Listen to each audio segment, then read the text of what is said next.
Chemical कीड़ा पर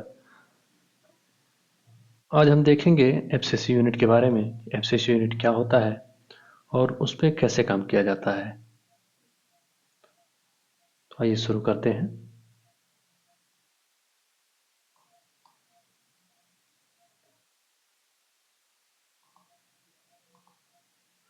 सबसे पहले हम देखेंगे कि क्रैकिंग क्या होता है, क्योंकि जो एफसीसी यूनिट होता है उसमें मेजरली हम क्रैकिंग करते हैं विथ प्रेजेंट ऑफ कैटलिस्ट, और जो बेड यूज होता है वो फ्लूइडाइज्ड बेड यूज होता है।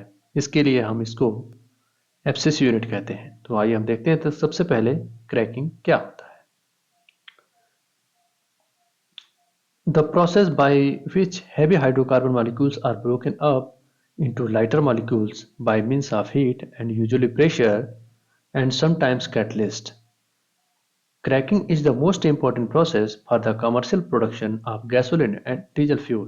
इसका मतलब ये है कि जो हाइड्रोकार्बन होते हैं वो हैवी होते हैं, उनके मॉलिक्यूल्स को लाइटर मॉलिक्यूल्स में तोड़ना ही क्रैकिंग कहलाता है। इस तोड़ने की प्रोसेस में हम कैटलिस्ट अगर यूज करते हैं तो उसको हम कैटलिटिक क्रैकिंग कहते हैं, जिसका यूज कमर्शियली गैसोलीन और डीजल फ्यूल बनाने के लिए किया जाता है। आइए हम देखते हैं कि क्रैकिंग कितने टाइप का होता है। तो क्रैकिंग जनरली 3 टाइप का होता है। इसमें पहला होता है थर्मल क्रैकिंग। तो thermal cracking uses heat to break down large hydrocarbon molecules. This process produces mixture with high proportion of alkanes which are hydrocarbon with double bonds.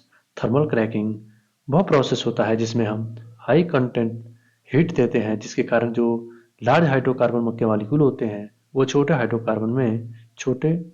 में ब्रेक हो जाते हैं, जिससे हमको डबल बॉन्ड्स का हाइड्रोकार्बन मिलता है। अगला हम देखते हैं catalytic cracking. Catalytic cracking uses a catalyst to speed up the reaction of breaking down large hydrocarbon molecules. A catalyst is a substance that lowers the activation energy needed for a reaction occurs. तो catalytic cracking ऐसा कैटेलिक reaction होता है जिसमें हम catalyst का use करते हैं, जो कि बड़े बड़े हाइड्रोकार्बन के मॉलिक्यूल्स को छोटे हाइड्रोकार्बन में कन्वर्ट कर देता है कैटलिस्ट की मदद से। कैटलिस्ट एक्टिवेशन एनर्जी को कम कर देता है, जिससे कि बड़े मॉलिक्यूल्स के हाइड्रोकार्बन को ब्रेक होने में कम एनर्जी लगती है। अगला होता है हाइड्रोक्रैकिंग। Hydrocracking uses both heat and pressure to break down large hydrocarbon molecules. It also uses hydrogen gas to break C-C bond. तो हाइड्रोक्रैकिंग एक ऐसा क्रैकिंग होता है जिसमें हीट और प्रेशर दोनों का यूज किया जाता है और बड़े लार्ज हाइड्रोकार्बन मॉलिक्यूल्स को छोटे हाइड्रोकार्बन में कन्वर्ट किया जाता है।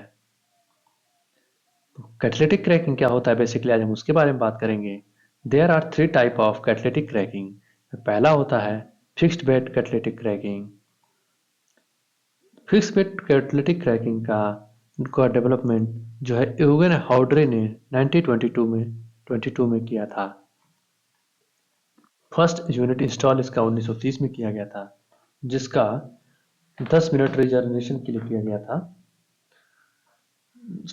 जिससे ट्यूबलर रिएक्टर का यूज किया गया था। इस ट्यूबलर रिएक्टर में एक्सपेंसिव एलॉय का यूज किया गया था ताकि वो अल्टरनेट ऑक्सीडाइजिंग और रिड्यूसिंग कंडीशन को झेल सके। इस टाइप के ऑपरेशन को करने के लिए initially investment cost, production cost बहुत ज़्यादा लगता था, लेकिन कुछ समय के बाद इसमें इम्प्रूवमेंट हुआ और कंटिन्यूस प्रोसेस का डेवलपमेंट हुआ, जिसमें जिसमें हमें इसमें चेंजेस करने को मिला।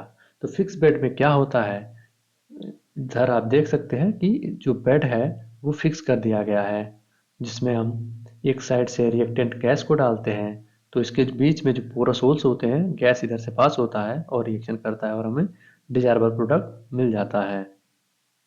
आगे हम देखते हैं कि मूविंग बेड कैटलिटिक क्रैकिंग क्या होता है।